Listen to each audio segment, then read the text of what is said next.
say I timed that well, but I didn't bring down the other. Didn't bring down the other graphic. Hello, everybody. Welcome to another edition of Full Course Yellow. It's the In Pit Lane after show, and as you can see, we're short staffed tonight with Gather Round. I think Doc is watching Carlton get thumped in Adelaide, and Dave Stillwell is out having dinner somewhere, and Richard is doing something on his car or battling with horses or something like that. But anyway, Pete and I are here, so a fast show is a good show, and you're here, and so that's the main thing. So tonight on the program, we'll have a look at what's been happening around the world of motorsport, local, international motorsport. It's been a pretty quiet week, really, but we do have some news to tell you. It was announced today that the World Tour, the TCR World Tour, is going to be at Sydney Motorsport Park the week before the race at Bathurst. So you've got sort of two races within 7 days of each other and no more than about sort of 60 kilometres apart. So I'm not sure about that, but that was announced today. We still don't have an announcement as yet on the so-called Melbourne Super Circuit. Speed Cafe and Mark Fogarty have been running that very heavily, that there was going to be an announcement made sometime this week regarding the proposed motorsport complex out at Avalon, that the government was going to make the announcement, but at this stage, as we record on Thursday night, there has been no announcement yet. It sort of might turn up in the Friday afternoon media release dump, sort of around 5 o'clock when they don't want too many questions to be asked about something. You throw it out at about 5 o'clock on a Friday afternoon, and it's sort of, it's got a whole weekend to sort of die down before, and then other scandals and other issues replace it later. So it'd be good that if it happens, but at the moment, there are no major details. I was told quite a while ago that the government would not be making any announcement at all until they'd sort of dotted the I's and crossed all the T's. They didn't want to get out there and make a grand statement about sort of building this thing, and then it sort of all falls in a heap. The problem is it's going to become a bit of a political football, I think, because it's already been announced that the Liberal Party, the opposition, are going to oppose it. They're apparently not happy about it because of the ties, particularly because of the ties to Lynn Fox and to Lindsay Fox, and his close relationship with the Premier. So that could be a bit interesting coming up. So we'll find out. But who knows? Tomorrow we might find out more about it. Pete, there's been no Formula One this week. Did you catch up with anything on the weekend, or were you like everybody else? I happened to flick channels on Saturday, and I went to 9 Gem, and I actually watched the GT4 race at Bathurst. And it's interesting that we said last week about the V8s or the supercars having a unnecessary compulsory tyre stop, and that race, the GT4, ran for 45 minutes, and they didn't have a tyre stop or a compulsory pit stop or anything. And sure, the conditions changed, but I think his name, he overtook Tony Quinn. I think his name was Veal or something. He overtook Tony Quinn, and he was running away with it. But at the end of the race, they were catching each other. So without a tyre stop, without any, Yeah, I mean, that's a bit radical, isn't it? Like, a whole race by itself without actually, without a false, compulsory pit stop for whatever reason. They're just so fond of these pit stops. I mean, to try and spice things up a bit and to get, to at least say there is a bit of passing going on. But I think sort of, the GT4s and Bathurst in particular. We'll talk about Bathurst. I didn't see the GT4 race, but I did actually see a lot of most of the 6-hour race. I got the VPN. I think I said last week, VPN is your friend, and certainly eventually I got a VPN server that was working fast enough to grab the international feed from the Bathurst 6 hours, and that was stable all day. So watched that as I went in and out, and ended up sort of watching a whole lot more of it than I thought I would, because it was really entertaining. It was It was a very, particularly towards the end. Congratulations to Jaden Ojeda and Simon Hodges, who won. It was a BMW dominated race. We knew that before we went into it, but it was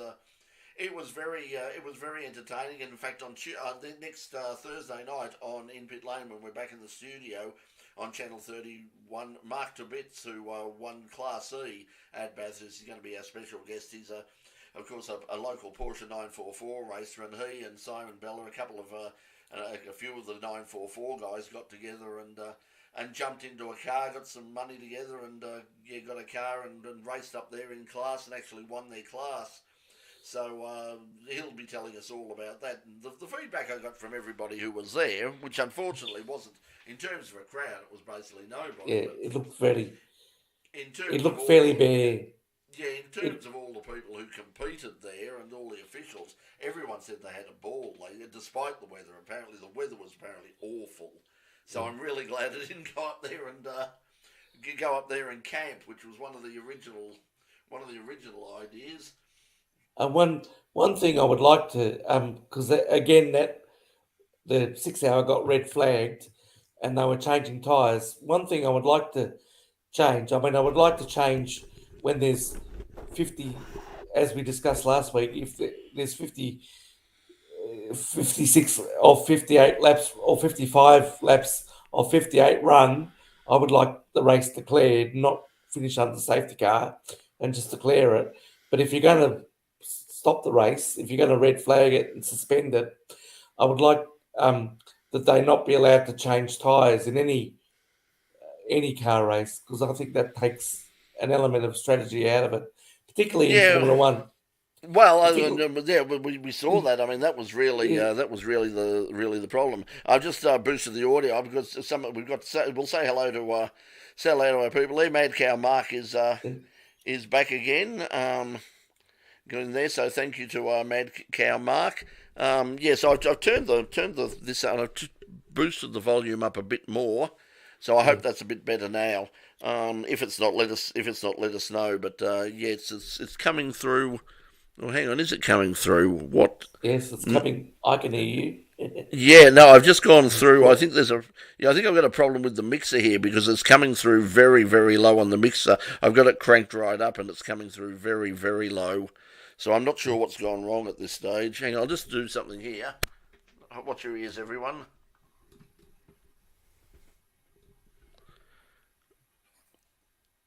Yep, okay, so it is better now, but it's still looking very low on the mixer. The mixer is like 20 years old. It's an old analog mixer, and it's served me very well over the years, but probably need to look at getting something a bit more modern and a bit more USB. Anyway, so thank you, Peter McKinnon. 6 hours a waste of time being on stand. Let us know more about that. But if you didn't, I thought it was a really fun race. So apart from the fact, that it was all BMWs. But the racing was pretty good, and it had the uncertainty of any sort of long distance race at Bathurst. It had you had class battles, and you had cars from some of the lower classes slowly creeping up the field, and so that was good to watch. And you had people having to drivers having to negotiate their way around slower traffic from cars in other categories instead of just everybody being within sort of 1 or 2 seconds of each other. There was some hairy stuff, including Jaden's pass, sort of 2 wheels on the grass down Conrod Straight, which was was very fun. Yeah, Peter McKinnon saying he should have been on KO. Yeah, well, it should have been on 9. It's interesting if you look in tomorrow at 12 o'clock. 12 o'clock on Friday, 12 noon. Go on Channel 9 Go is going to free to air is going to have highlights on Friday at sort of lunchtime, and then they're going to repeat it at midnight on Saturday or something. But really weird times. I mean, why would you run a sporting event of any type at 12 midday on a It just doesn't make sense. If it ran on Saturday or Sunday, you could understand it. But sort of, it just seems to be pretty pointless. Just seems to be filler tomorrow. So it probably shows how much they care about it. I mean, as far as their I have to say, Channel 7, when they're not doing the Blue Reband events with the V8, the supercars, they're doing a similar thing. They have it on at 11:30 at night, and so they do a similar thing. Yeah. Yeah, and it's but at least even if it's at night, you can understand. But I mean, who's the most of the people who probably are going to watch it are going to be at work tomorrow. Yeah. So it just doesn't. To me, it just doesn't make sense. But anyway, that's the time they're running it. Unfortunately, that announcement that was made today regarding the TCR World Tour race at Sydney Motorsport Park, and then the following week at the Bathurst 1000, Bathurst International. Once again, they said at the bottom of it, Australian viewers can watch both races exclusively by subscribing to Stan Sport. And once again, I can't see myself spending. If it was just the Stan Sport, Yeah. I might consider it for like a month or a week or something. I grabbed the free trial last year because they had of course Le Mans on, so I thought, it's a cheapish way of getting Le Mans. So, and I might do that again this year. But the problem is you've got to get the other part of the component as well. You can't just get the sport. You've got to get the other Stan, the main network, which has a whole bunch of stuff that I'm just not interested in or don't have time to watch. Yeah. And I see that Formula One has signed a partnership with Paramount Plus, which worries me a bit. Yeah, they're getting involved in a lot of things. They're getting a lot of sports, and I'm looking. There's also there was another one which I was looking at the other day that I think it was NASCAR getting heavily involved with Apple as well, with Apple TV. So I mean, look, the future is the future is subscription TV, whether we like it or not, because the old method of paying for production through advertising is broken now, because companies just aren't prepared to put in the big amounts. I mean, I've got somewhere in the cupboard that's alongside me, I've got old rate cards from Channel 9 and Channel 7 from the late 1990s, and you were paying $15,000 to $20,000 for a 30-second ad in prime time. You're not paying anything near that now. You're getting way perhaps during the grand final or something like that. But for basic prime time television now, you can basically sort of get if you buy enough of it, you can get it very, very cheaply indeed. You can also get it very cheaply if you happen to be wanting to advertise on Channel 31 through InPit Lane. Talk to us on advertise@inpitlane.com. So, sort of as Dave was saying, should see more of the other classes. That was probably my main complaint about the coverage. It was a bit sort of like focusing on just the leaders and just the BMWs, because you'd have a look and you'd see other things happening, and in other classes, and think it would be good to go back and have a good look at what's happening in those other classes, because there was some good racing happening there as well, which you didn't see a lot of. In fact, I don't know if you noticed it on the Saturday, but I certainly noticed on the Sunday, and I normally don't say this about this, but the camera work was real. Some of the camera work was really, really bad. Yeah. I saw a few really quick pans. Like, I'm not a camera person, but I saw a few really quick pans in the GT4 that were really, what's happening over here? Bang. Yeah, well, there was one shot where I think they were deciding to be arty, because they came over sort of the run down into the dipper, and they started out and they sort of zoomed in as the car comes, and then they sort of zoomed up to the clouds overhead, and it was one of those sort of, like, oh, it's really smooth and all the rest of it. And as they're doing that, you hear the squealing tyres and bang, and suddenly it was like cameras going everywhere. Sort of, oh, something's happened. Where's oh, shit, what do I do? So it certainly felt like a production where a lot of the people involved in it were probably not regular coverers of motorsport, which probably means they weren't paying top dollar for those people, because it is, motorsport is very, very difficult. I mean, we have a lot of, people obviously on the show who come out, and if they don't know the sport, we've got some really, really good camera people, but they get out there and it's like, mate, I've got no idea what I was looking at. I was like, in fact, I'll tell the story for the show tonight. We've got a bonus coming up of Peter Hardberg's Ferrari. So I said to everybody, get shots of the Ferrari on the track. And when I went looking for the Ferrari, I couldn't find anything at all. But I did find a couple of a red MG or something, which oh, that's red. It must be the Ferrari. So there was lots and lots of that happening. So I've got lots of shots of a Ferrari red MGA, I think, running around. But the only real footage I've got of the Ferrari is the stuff that I managed to shoot, and I had trouble shooting because the damn camera broke in half. So, but anyway, we'll get that.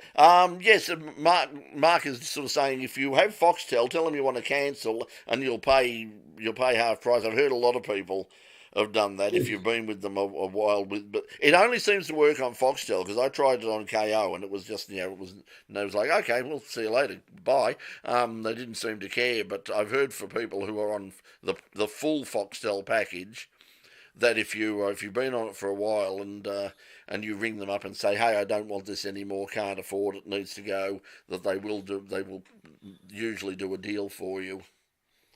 So yeah, because they said he's paying less than half the price. So yeah, that's good. Formula One news, not a lot happening in there. I mean, when's our next round? We've still got a bit of a wait, haven't we? Yeah, it's the end of the month. It's the same weekend as Perth Wanneroo Supercars. It's the end of the month in Azerbaijan. Yeah, that's right. Yes, yeah. I saw Zach Brown was sort of playing down any improvements, because they've been saying, oh, there's going to be major improvements. We've got new gear coming, new body kits, everything. Major update to the McLaren for Baku, and now he's saying, look, don't get too excited, people. It's probably not going to make that much of a difference. Yeah. And really, I mean, it was nice to see Oscar Piastri get a point in Melbourne, but he only did it because others fell by the wayside and got disqualified, etc., or got penalties, etc. Yeah.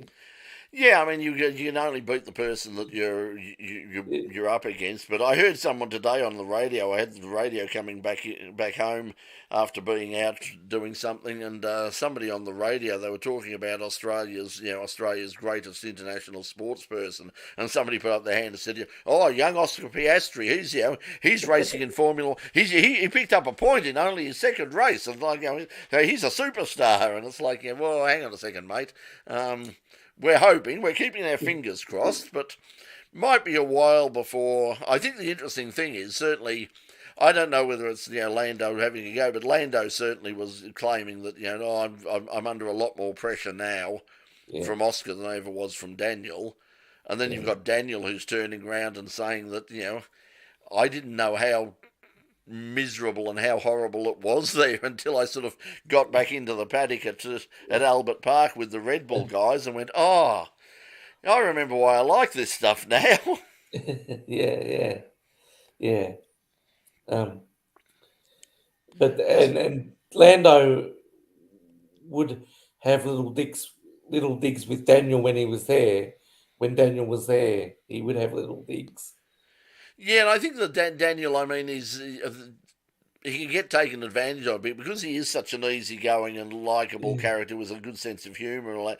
Oscar strikes me, I mean, I don't know him at all, but from what I've seen, in interviews and all that, he's a far more serious sort of, Yeah. he's not sort of the easygoing sort of laconic No. Aussie. He's very much a focused young man, and he wants to head to the top, and he's not going to take Yeah. any crap from anybody. So regardless of how much experience or otherwise he's got, so I think just by dint of the fact that he's also a lot younger, he will be. He's probably going to take a few more risks, and he seems to be a lot more comfortable in the car than Daniel Yeah. was, because Daniel was saying that even with the stimulator at Red Bull, he said as soon as he said after a while, he said it took a while, he said, but suddenly I started feeling so much more comfortable and going, Yeah. yeah, I remember this now. Yeah. Yeah. I think ultimately he made a mistake. Yes, Max Verstappen was beating him, but I think ultimately he made a mistake leaving Red Bull when he Yeah. did. Well, he made a Yeah. mistake leaving Renault as well. I mean, Yeah. Yeah. Alpine. Yeah, that was it. I mean, if he'd have stayed at Alpine, I mean, they haven't been wildly successful, but they were sort of building the brand around him. They seemed to be very. He was very popular there. Certainly Renault as a brand used him as a brand ambassador, and he was very popular because obviously he's hugely popular here, hugely popular in the United States, particularly now because of the Netflix Drive to Yeah. Survive thing. He's just very popular all around the world, and he was a great brand ambassador and could have carved himself out a very comfortable little niche at Renault Alpine, and possibly sort of at the end of his Formula One career, wandered over into the world of hypercars and Le Mans if Yeah. he's if he so chooses. And that might be where he ends up anyway, because at the moment you can't see anywhere where he's going to, unless they Yeah. sort of tire of Sergio or Sergio tires of them.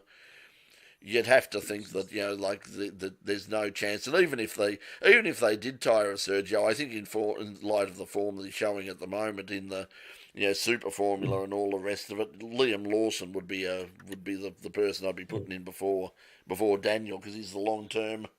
Um, I I have a theory that uh, um, uh, Zach Brown has come out and said that the relationship with Daniel is still quite strong, and with Red Bull going to Ford in 2026, and Zach Brown having an interest in WAU, who races Ford Mustangs, I wonder if we'll see Daniel racing a WAU Ford Mustang in some of the Blue Ribbon races eventually.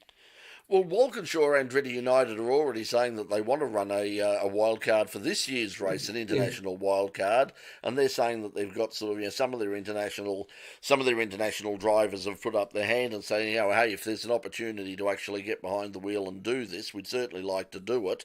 I can't see them letting either Lando or Oscar getting behind the wheel, but perhaps some of the IndyCar guys. Might be available and might be interested in having a go as well. So yeah, I mean there's certainly options there, and depending on what happens with Hypercar, I mean we've already seen coming up this weekend is the second round of the FIA World Endurance Championship.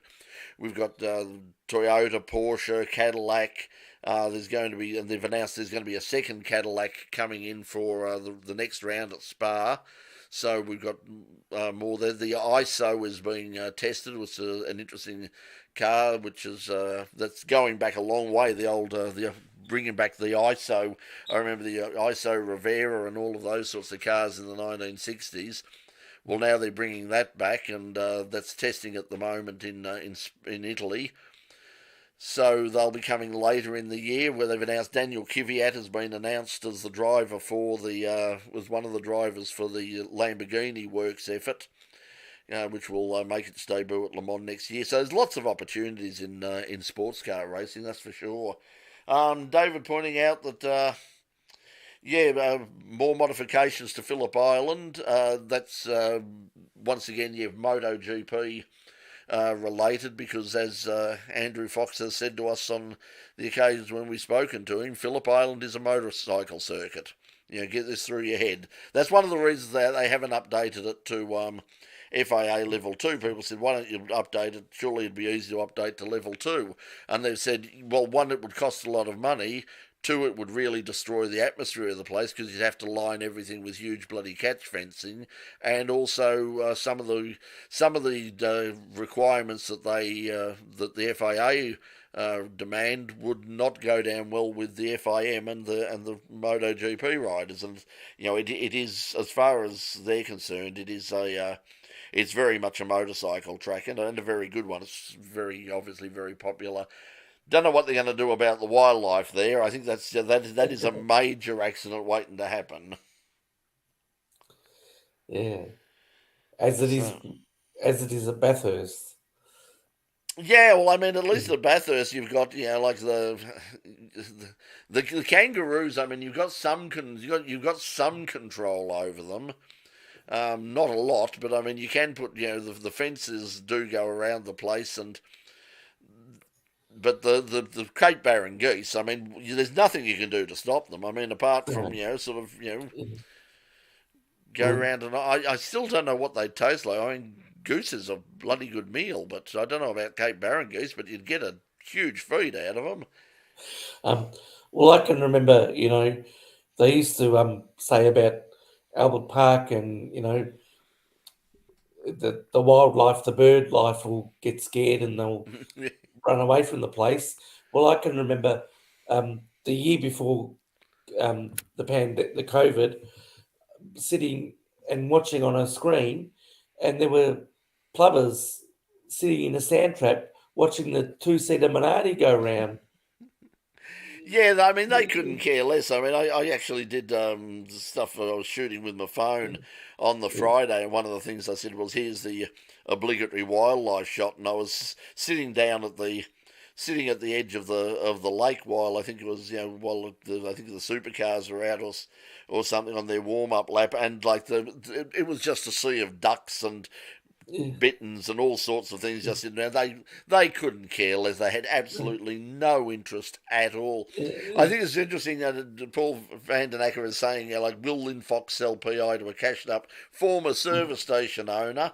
That's certainly the rumour that's going around, and that's one of the rumours is that Sam Shaheen might be interested in taking over Phillip Island. The other rumour, unfortunately, is that it would possibly be sold for a housing development or something like that there. But that's the story going around. That's what Lynn Fox might like to do. But I don't think he'd do it until the track at Avalon is basically finished, because they'll want to keep running the MotoGP, and whether they've already said it's going to be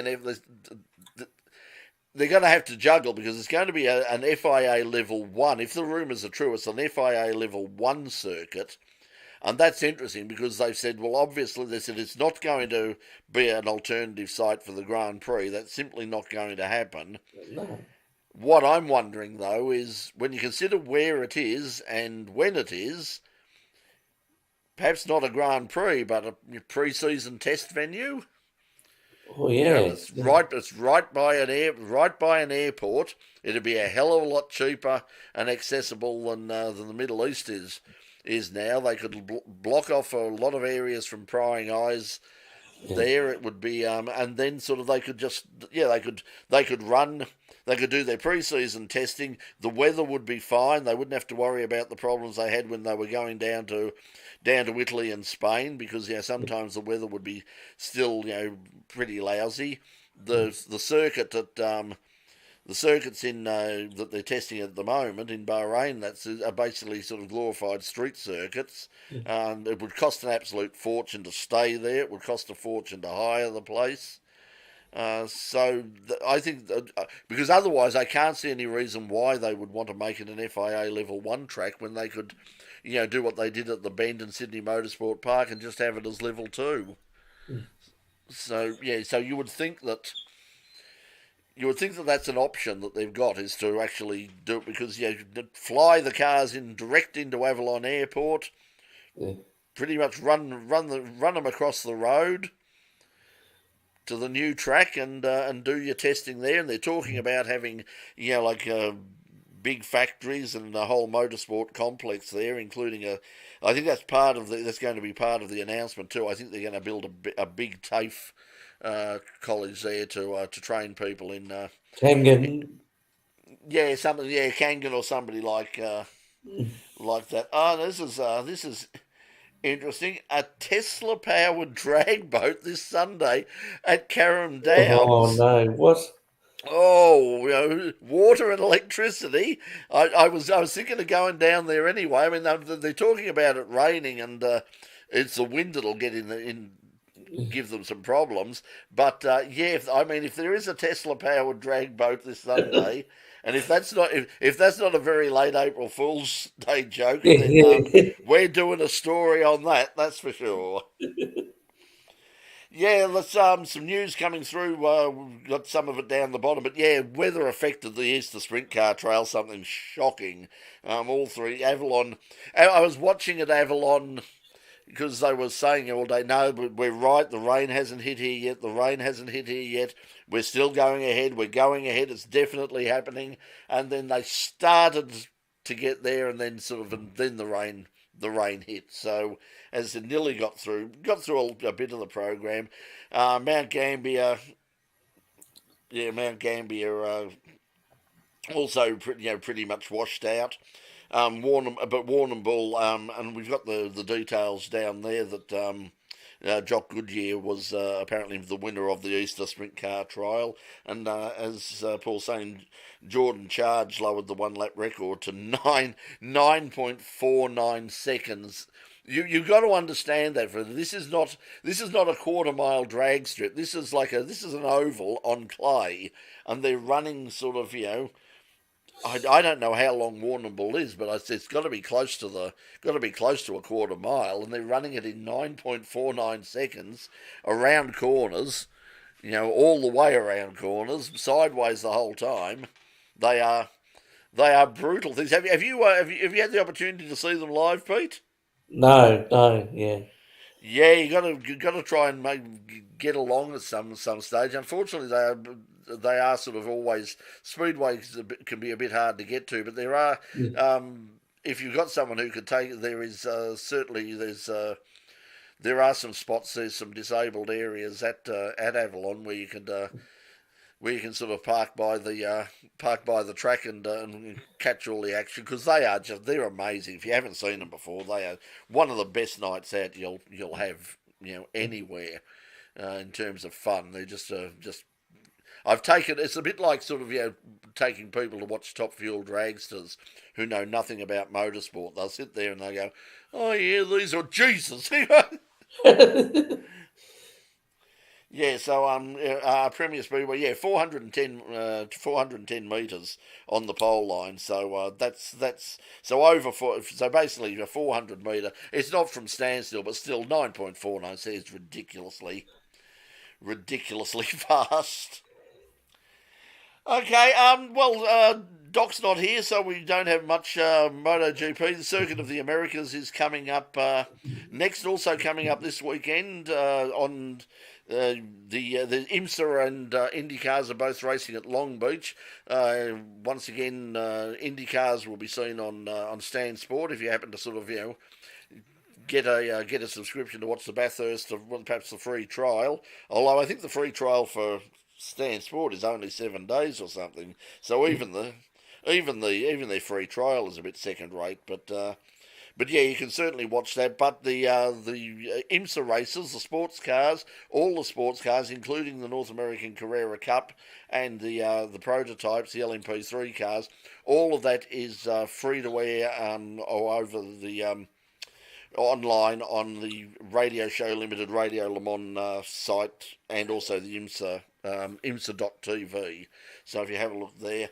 Round three of the round three of the Pro Motocross Championship, also happening at Wodonga this Saturday, and hopefully things go better than the last round. They had an fortunate accident and tragedy there, so good luck to everybody at Wodonga on the weekend. So. And apparently, as I'm just reading down the bottom, apparently the Super GT series is kicking off with the new Geen fuel. So it's a new. I don't know what this green fuel is. It must be wonderful stuff, but yes, I think what we're talking about is green fuel. Green fuel, well, they haven't invented yet, but when they do, my God, it's going to be so impressive.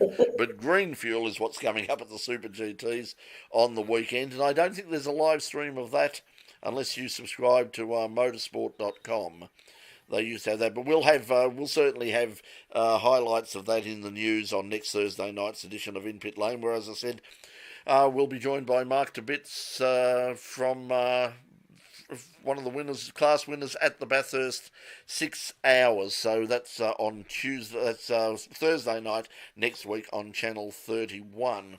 So okay, Pete, I think we might call it. We might call it quits there. Thank you to everybody as well. Thank you once again, Mark, Mad Cow Mark, for the donation as well. We really appreciate. He supports us on Patreon. He's been a really good supporter, and it does come in. Those little amounts certainly do come in very, very handy at times. In fact, the Patreon has come in very, very handy on occasions. I did about a week ago when I had to buy a new hard drive to archive some footage so I could finish the damn Phillip Island thing, and it was like, oh, hang on, I might be able to pay for that on PayPal, and sure enough, there was enough there to cover it. So thanks to Mark for his support, and everybody who supports us on the Patreon page. We really do appreciate it, and also on the Super Chat as well.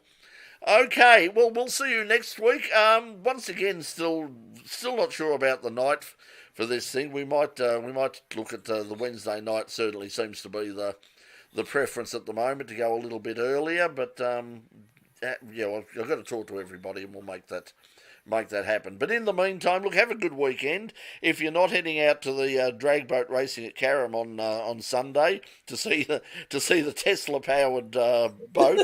That's going to be interesting. I'm looking forward to that. Now that's definitely got me there now. That could be very, very spectacular. There'll be red flags aplenty. Yeah, they talk about bringing out red flags as like nobody touched the water. Everyone step well away from the water, people. But that'll be interesting. Okay, everybody, thanks for joining us again on Full Course Yellow. We'll see you again either the same time next week. Keep an eye out on the Facebook page if we make a change for probably Wednesday night, perhaps a little bit earlier, perhaps at 9 o'clock or something like that. Because, as I said before, I mean, for people like for Pete and Doc and a few people, it is very, very. It's getting a bit late at night when we sort of rabbit on a bit.